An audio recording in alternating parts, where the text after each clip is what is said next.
Hello and welcome to the 49ers First and 10 podcast. 10 minutes of the most up-to-date 49ers news first thing in the morning. I'm your host, Brianna McDonald, and I'm joined by 49ers team reporter, Lindsay Polares.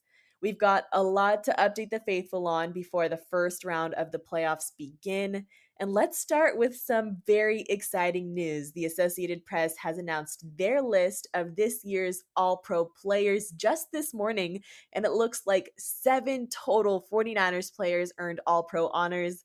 Lindsay, would you like to share with the faithful which Niners made the list? Yes, congratulations to all 7 of these players. This is a huge accomplishment. And I know we talked about it earlier in the week. It is very much award season, and the 49ers are cashing in on a very successful 2023 regular season. So, congratulations to Christian McCaffrey and Fred Warner first. They were actually unanimous first team All Pro selections. And then Trent Williams, George Kittle, and Kyle Juszczyk are joining them on that first team All-Pro list. Also, a huge congratulations to wide receiver Brandon Ayuk and cornerback Charvarius Ward. They are both first-time All-Pros, and they made the second team All-Pro list.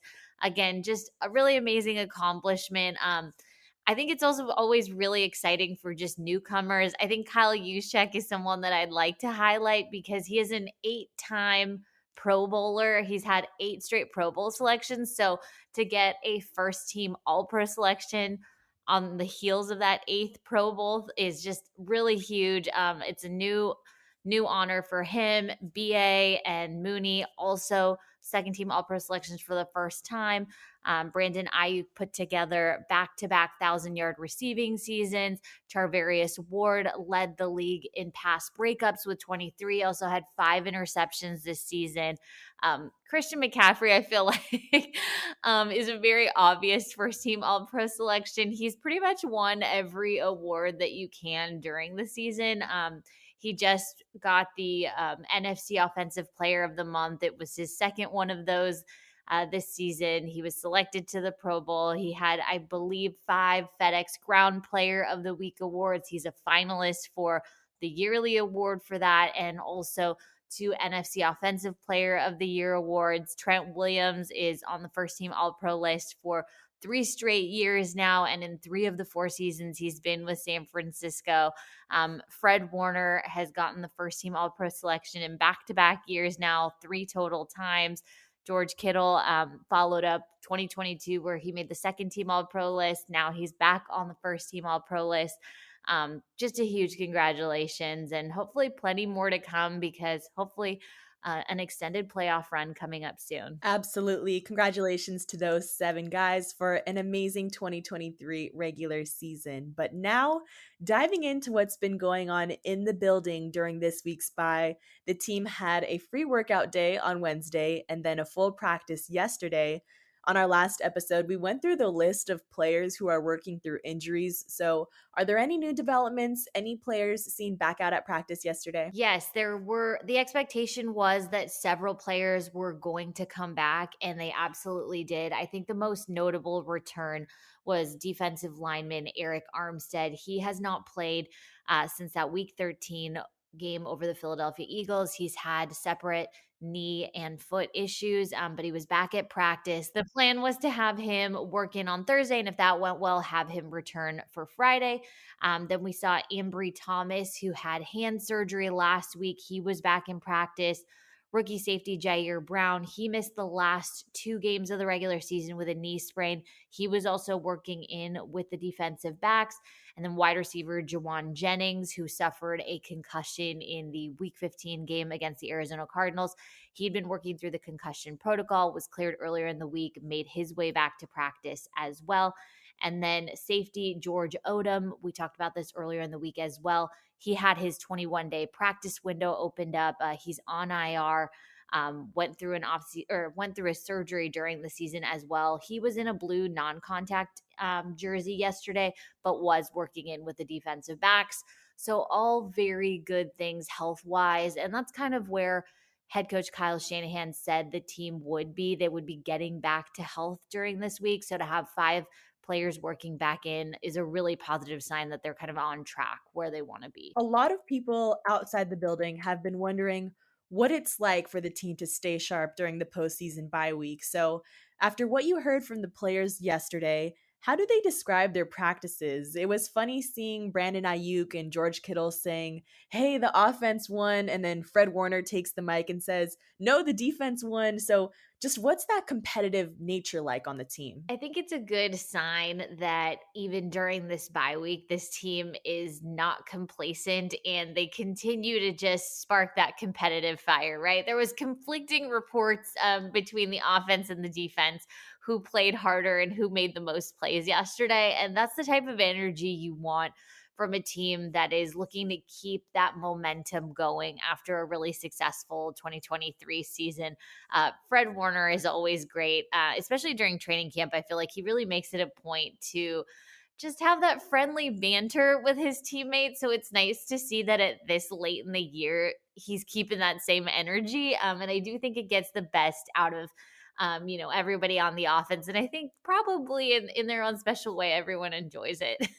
Yeah, yeah. And if you guys spoke to the media yesterday after their practice, and they all shared that they're looking forward to watching the first round of the playoffs this weekend. Six NFC teams will be battling it out, but there are only four possible matchups for San Francisco in the divisional round. So, for the faithfuls viewing experience, Lindsay, could you break down how each matchup for the Niners could play out? Yeah, Bree wrote a really great article on 49ers.com where you can see every situation that has to occur for each one of the options. But heading into the weekend, the 49ers only have four possible opponents, and that would be the Green Bay Packers, the Philadelphia Eagles, the Tampa Bay Buccaneers, and the Los Angeles Rams. And that is because they will play the lowest seeded team remaining in the NFC. So they definitely will not see the Dallas Cowboys or the Detroit Lions in the divisional round. Both those teams, depending on how this weekend goes, could be possible options for the championship, but we're not there yet. So let's run through the scenarios. So they would play the Buccaneers if the Buccaneers win, the Lions win, and the Cowboys win. They would play the number 5 seeded Eagles. If the Eagles win, the Lions win, and the Cowboys win. The Rams would be coming to Levi Stadium if they win and the Cowboys win. And they would be bringing the Packers into Levi's if the Packers win. So the 49ers could know their opponent as early as Sunday, depending how this all shakes out, because Green Bay plays the Dallas Cowboys at AT&T Stadium. That's the first of the NFC wildcard matchups. So we could know right away, or this might extend all the way to Monday, depending on how the games shake out. All right. Well, we'll just have to see. Thank you, Lindsay, for breaking that one down for us. But before we wrap up this episode, we're going to answer a few questions directly from the faithful. If you've signed up for text messages with the 49ers, you had a chance to submit any question you'd like. And we've got a few to answer today. So, Jorge from Los Baños, California asks, Lindsay, what's your favorite moment from the regular season? This is really tough. Oh my goodness. I'm not sure it was a moment, but it was an entire game. I really do think that the week 13 win over Philadelphia was just a little bit of a moment of redemption, especially because the 49ers had to return to Philly after having their season end there, you know, in the same calendar year. So it felt really fresh. And the Eagles fans always bring the energy. They always will. That's kind of their trademark. They definitely didn't hold back when the Niners were in town. But you like that energy. And there was a ton of faithful that rolled through Lincoln Financial Field as well. And just to see the way the 49ers came together and dominated in that game, I think it was 6 straight touchdown drives. It was just so cool to watch. And then it was kind of like an ominous feel with like light mist coming down at some points. Like it wasn't anything crazy, but it just had the feel of a playoff game. And to have it in week 13, I thought was just a really cool experience. Yeah, that was a great one. I think mine was getting to see the players eat their turkey legs on Seattle's field after their Thanksgiving win against the Seahawks. That was like a once in a lifetime moment for them. All right, next is Elaine from San Jose. They are asking, what do you think the team will bring differently to the end of the season that we haven't seen yet? Lindsay, your thoughts? So this actually comes to mind after hearing the four players speak yesterday during the only bye week availability that they have with media this week. And it was just kind of about the heartbreak that the 49ers experienced in the NFC Championship game in earlier this, or not earlier this year anymore, but early in 2023. And it was just about how they really never really had a chance in that game after all of the injuries that were suffered once both quarterbacks were out of the game. And so it was just a very strange way to have your season end, especially with the talent on that roster.